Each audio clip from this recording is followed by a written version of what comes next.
সালামু আলাইকুম এভরিওয়ান, আশা করি সবাই ভালো আছেন। আজকে ভাবতেছি কই যাব, রেডি হয়ে নিলাম। নিচে নেমে দেখি যে বাইকটা প্রচণ্ড পরিমাণে ময়লা হয়েছে। আগাম 1-2 মাস ধরে আসলে বাইকটা ধোয়াই হয় না, প্রচণ্ড ময়লা হয়ে আছে।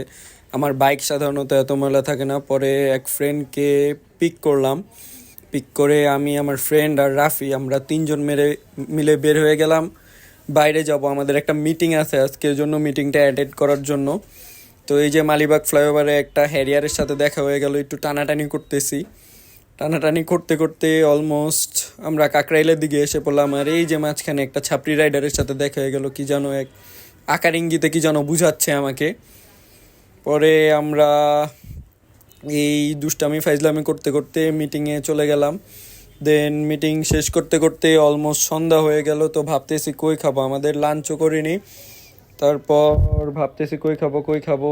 পরে ভাবলাম যে এদিকে ঘরোয়া হোটেল আছে, সবাই ভাবলাম যে ঘরোয়া হোটেলেই আজকে লাঞ্চটা করে ফেলি। এটাই ভালো হবে, কারণ আমাদের বাসায় যেতে যেতে না হলে অনেক লেট হয়ে যাবে। তো ঘরোয়া হোটেলে থেমে গেলাম। ঘরোয়া হোটেলের খিচুড়ি প্রচণ্ড পরিমাণ ফেমাস, যদি কেউ ট্রাই না করে থাকেন, একটা মাস্ট ট্রাই একটা আইটেম।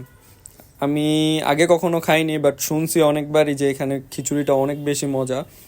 আমরা অলমোস্ট সন্ধ্যার দিকে এসে পড়ছি। আমি ভাবতেছিলাম যে খিচুড়ি পাবো কি পাবো না। পরে আমার ফ্রেন্ডকে ভিতরে পাঠালাম যে খিচুড়ি আছে কি না, ও দেখে বললো যে হ্যাঁ আছে। তারপর আমরা ঢুকলাম।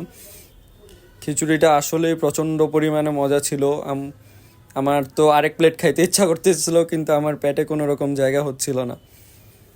তারপর এই যে লাঞ্চ করলাম সন্ধ্যার দিকে, যেটা দুপুরে করার কথা 7:30টার দিকে। তারপর বাসায় আসতেছি আমরা, আমি আর মেজবা।